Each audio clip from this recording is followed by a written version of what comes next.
Hebu fikiria hili.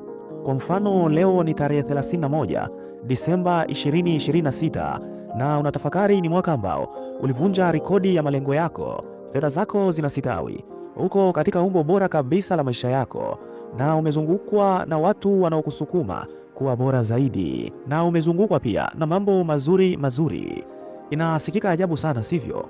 Sasa hiyo ndio point, na maisha unayoishi leo ndio maono ya kufikirika tu. Kwa nini unakubali maisha yako uyaishi kwa imagination? Basi mwanaume, katika video hii nitakupa hatua 5 ambazo zilibadilisha maisha yangu kabisa, na naamini zitabadilisha maisha yako pia. Hii sio nadharia wala maneno matupu, ni vitu halisi vya vitendo ambavyo unaweza kuanza kutumia leo. Hebu tuanze. Si unajua tu mimi ni mzee wa straight to the point. 1. Punguza kelele na uamini hekima yako ya ndani. Hiyo ndiyo hatua ya kwanza. Tuanze na kitu kinachoua uwezo wako kwanza. Mfano, maisha yako ya kila siku, kila sekunde unashambuliwa na maoni. Mitandao ya kijamii inakwambia uwe nani, matangazo yanakwambia utake nini, ununue nini. Hata marafiki na familia yako kwa nia njema tu wanakusukumia matarajio yao ya juu yawe juu yako, na kwa sababu ya kelele zote hizi huwa unapoteza mawasiliano na sauti muhimu zaidi, yaani sauti yako ya ndani wewe mwenyewe. Hivyo ndivyo nilivyokuwa miaka michache iliyopita.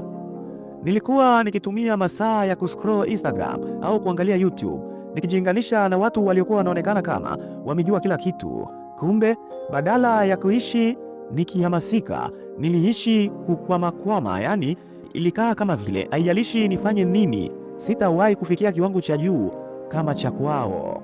Hiki ndicho kilichobadilika. Sasa nilianza kutenga muda usioweza kujadiliwa kwa ajili yangu kila siku. Nilizima simu ili kupunguza usumbufu. Ni mimi tu na mawazo yangu. Mwanzoni nilihisi kuwa ni ngumu, nusu tu nisijiamini kufikiria kwangu. Nilianza kujiuliza maswali sahihi.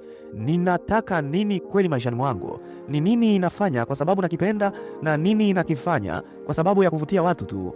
Majibu hayakuwa rahisi kila wakati, lakini yalikuwa wazi. Kwa mara ya kwanza nilianza kupata mwelekeo, na hiki ndicho kinachotokeaga. Unaponyamazisha kelele, unaacha kufuata mkumbo na unaanza kujenga maisha yako. Uwazi sio tu kujua unachotaka, ni kuhusu kuwa na ujasiri na kufuatilia bila kujali wengine wanafanya nini kwa sasa. Hii ndio exercise yako nakupa kuanzia kesho. Tenga saa moja nzima, zima simu yako, hakuna kitu cha nje, ni wewe tu, daftari na maswali ya ukweli. Na kuhakikishia tabia hii moja itafungua kiwango cha umakini ambacho hukuwahi kufikiria kama inawezekana kukifanya. Hatua ya pili, tambua njia yako.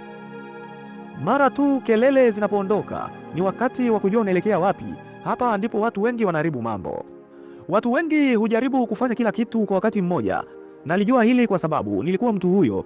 Nilitaka kurekebisha fedha zangu, kupata mwili mzuri, kuanzisha biashara, kuboresha mahusiano yangu, vyote kwa wakati mmoja.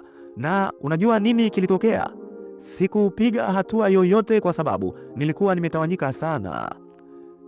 Kilichonibadilisha ni wazo hili rahisi: umakini huleta nguvu. Unapoweka nguvu zako zote kwenye lengo moja lililo wazi, unakuwa hauzuiliki. Hebu nikupatie mfano. Mwaka 2021 niliamua kwa makini kwamba umakini wangu wote nitauweka kwenye kujenga biashara yangu. Sikuwahi kuweka lengo kama kupata pesa zaidi, lakini nilifanya liwe wazi. Nilitaka kuanza kufikia 50,000 za kwacha mapato kabla ya mwisho wa mwaka hayo. Nilichora ramani ya jinsi hivyo itakavyoonekana. Ni wateja wangapi nahitaji, nini nitauza, na nitatoa huduma vipi. Kwa kujikita kabisa kwenye lengo hilo, kitu cha ajabu kilitokea. Boom! Nilijenga nidhamu katika maeneo mengine ya maisha yangu. Pia afya yangu iliboreka kwa sababu nilihitaji nguvu ili kufanya hivyo. Mahusiano yangu yaliboreshwa kwa sababu hatimaye nilikuwa na uhakika wa ninachokifanya. Basi ujumbe wangu ni huu: chagua eneo moja la maisha yako utakalolitawala mwaka 2026. Ni afya, kazi, ukuaji binafsi, chochote kile, fanya kiwe wazi. Andika mahali unapotaka kufika ifikapo Disemba 31, 2026, na usiandike tu ili mradi kuandika, ila ona unafikaje huko. Huo uwazi utakuwa dira yako kwa mwaka mzima. Hatua ya 3, ni kuchukua hatua bila kusita. Nayo ni hatua moja muhimu sana katika hatua 5. Sasa si una njia yako? Hapa ndipo uchawi hutokea, au ndipo watu wengi hushindwa na kubaki na kushangaa. Huu ni uchawi tu, sio lazima. Watu wengi sana usubiri muda sahihi wa kuanza. Wanafikiria sana, wanapanga sana na kujidanganya sana kwamba wanahitaji taarifa zaidi kabla ya kuchukua hatua. Dada wangu, nikwambie tu, hutokuja kujisikia tayari hata siku moja, maana njia pekee ya kuunda kasi ni kuanza kusonga mbele. Nilipoanza kukuza biashara yangu, sikuwa najua chochote. Tovuti yangu ilionekana ya kawaida sana, uwasilishaji wangu ulikuwa dhaifu, na nilihisi kama kuna utapeli fulani kwenye maisha yangu, lakini sikuruhusu hilo linizuie. Nilianza kutumia watu email, nikatoa ofa yangu ya kwanza na nikaanza kuwasiliana na watu. Ilikuwa na dosari nyingi tu, usiwazie hivyo, lakini nilifanya kazi. Ukweli ni kwamba hatua huleta uwazi. Lakini ujue, kila hatua unayochukua inakufundisha kitu, hata kama ni kushindwa. Na masomo hayo ndiyo yanayotenganisha watendaji na waota ndoto, have a dream. Hivi ndivyo unavyoweza kuanza leo. Chukua hatua moja ndogo kuelekea lengo lako kubwa. Kama ni afya, tembea dakika 10. Kama ni biashara, wasiliana na mteja mmoja anayetarajiwa. Haipaswi kuwa kamili kwanza, inapaswa kufanyika kwanza. Kadri unavyochukua hatua ndivyo hofu inavyopungua, na kabla hujajua utajikuta unaangalia nyuma na kuona umeshafika mbali kiasi kwamba hukutegemea. Hatua ya 4, jenga kasi kupitia uthabiti. Hii ndiyo silaha ya siri itakayofanya au itakayovunja rekodi ya mafanikio yako na uthabiti wako. Watu wengi wanafikiri mafanikio yanatokana na hatua kubwa, boom. Lakini sio hivyo. Hatua ndogo ndogo ndizo zinabadilisha maisha. Na ukweli ndo huu, ni tabia ndogo ndogo za kuchosha unazozirudia kila siku ndizo zinazoleta matokeo makubwa. Nilipoanza kuchukulia afya yangu kwa umakini, sikubadilisha maisha yangu yote mara moja. Nilijitolea kufanya mazoezi ya dakika 30 kila siku, haijalishi nini. Kuna siku nilihisi vizuri sana, kuna siku nilijivuta kwenda jimu, lakini sikukosa siku hata moja. Baada ya miezi 6, matokeo yalikuwa wazi. Sio kwenye mwili wangu tu, bali kwenye akili yangu pia. Nilijenga tabia ya kujitokeza hata wakati ambapo ilikuwa ngumu kidogo. Nilifika. Tabia hiyo ilisambaa kwenye kazi yangu, mahusiano yangu na mtazamo wangu wote wa maisha. Hivi ndivyo unavyoweza pia kugawanya lengo lako kubwa kwa tabia ndogo ndogo za kila siku. Tuseme lengo lako ni kuongeza kipato chako. Tabia yako ya kila siku inaweza kuwa ni kuwasiliana na mtu mmoja kila siku ama watatu. Au kama lengo lako ni afya, jipe dakika 20 za harakati kila siku. Jambo kuu ni kujiweka rahisi na kuwa thabiti. Usizingatia ukamilifu kwanza, zingatia kujitokeza kwanza. Kasi haitokani na kufanya kitu kimoja mara moja. Inatokana na kufanya mara kwa mara hadi inakuwa haiwezekani kushindwa. Hatua ya 5, jizungushe na watu sahihi. Huu ndio ukweli ambao hakuna mtu anaozungumzia. Mazingira yako yatakusukuma mbele au yatakuvuta chini. Watu unaotumia muda nao, marafiki, familia, wafanyakazi wenzako, wana athari kubwa kwenye maisha yako.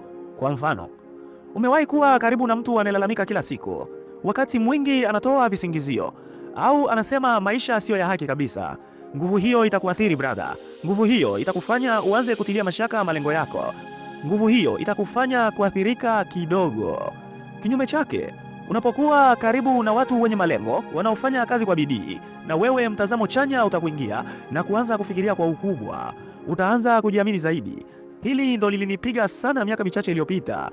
Niligundua nilikuwa natumia muda mwingi na watu ambao hawakuwa wanaendana na maisha yangu niliyoyataka. Hawakuwa watu wabaya, ila walikuwa na too much childish kichwani, na hilo lilikuwa linanishusha sana ise. Hivyo basi, nilifanya uamuzi. Nilianza kutafuta watu ambao tayari walikuwa pale nilipotaka kufika, wajasiriamali, watu wanaofanya vizuri kwenye maisha yao, watu ambao hawakuwa wanaogopa kuni challenge. Mwanzoni ilikuwa ngumu sana, nilijihisi kama mgeni, lakini kadri nilivyojizungusha na watu hao ndivyo nilivyoinuka. Sio tu kuhusu unawajua nani kwenye maisha, ni kuhusu unakuwa nani kwa sababu ya watu wanaokuzunguka. Hii ndio homework yako nakupa. Chunguza watu wako, ni kina nani wale watu 5 ambao unatumia muda nao mwingi? Wanakusaidia kukua au wanakufanya ubaki pale pale? Kama wanakufanya usiendelee mbele, basi unahitaji kutumia muda mchache na watu wanaokumalizia nguvu na muda mwingi na wale wanaokuhamasisha. Kama bado hujawapata, anza mtandaoni. Subscribe EJS Speaker kwanza. Subscribe walimu au washauri, au subscribe watu wenye malengo kama yako. Mazingira sahihi yanaweza kubadilisha kila kitu. Ngoja hapo usitoke, nikufanyie summary ya somo hili kwa ufupi. Hizi ni hatua 5 za kuifanya 2026 kuwa mwaka wako wa mafanikio makubwa. Kwanza, punguza kelele, kata usumbufu na ungana tena na hekima yako ya ndani. Pili, tambua njia yako, pata uwazi kamili juu ya lengo moja muhimu zaidi. Tatu, chukua hatua bila kusita, usisubiri ukamilifu, anza tu. 4, jenga kasi isiyozuilika kupitia uthabiti wa kila siku. Na mwisho, jiunganishe na watu sahihi, wale wanaokuchallenge na kukuhamasisha kuwa bora zaidi. Hizi si hatua tu, ni ramani ya mafanikio. Lakini ngoja nikwambie ukweli, kujua hatua hizi hakutaboresha maisha yako, lakini kuchukua hatua hizi ndiko kutakubadilishia maisha yako. Basi, hapa kuna hatua yako ya kwanza utakayokwenda kuifanya. Andika lengo lako la 2026 liwe wazi kabla mwaka huu haujafika katikati. Ni kitu gani hicho kimoja unachotaka kufikia? Kisha andika hatua moja ndogo utakayochukua leo ili kuanza. Punguza visingizio na kumbuka, mazingira yako ni muhimu. Kama unataka kubaki na motivation, jizungushe na watu wanaochukulia ukuaji wako kwa uzito. Hivyo basi, inajumuisha chaneli hii pia. Bonyeza like kama hii imekugusa. Share na mtu unayejua kabisa anahitaji hili, na subscribe kwa mbinu zaidi zitakazo kusaidia kuvunja rekodi, sio tu 2026 bali kila mwaka unaofuata. Mwaka wako bora unakusubiri bro. Swali ni moja, uko tayari kuifuata? Basi nenda ukafanye hivyo, tufanye mambo haya yawe halisi brother. Jua ukweli na ukweli utakuweka huru. Unapozidi kujua ya kweli, unajua ya Mungu zaidi. Sio mwingine, ni wako mwalimu Kelvin Ndume. Na hii ni AEGS Speaker, na hapa tunaangalia ukweli ya maisha.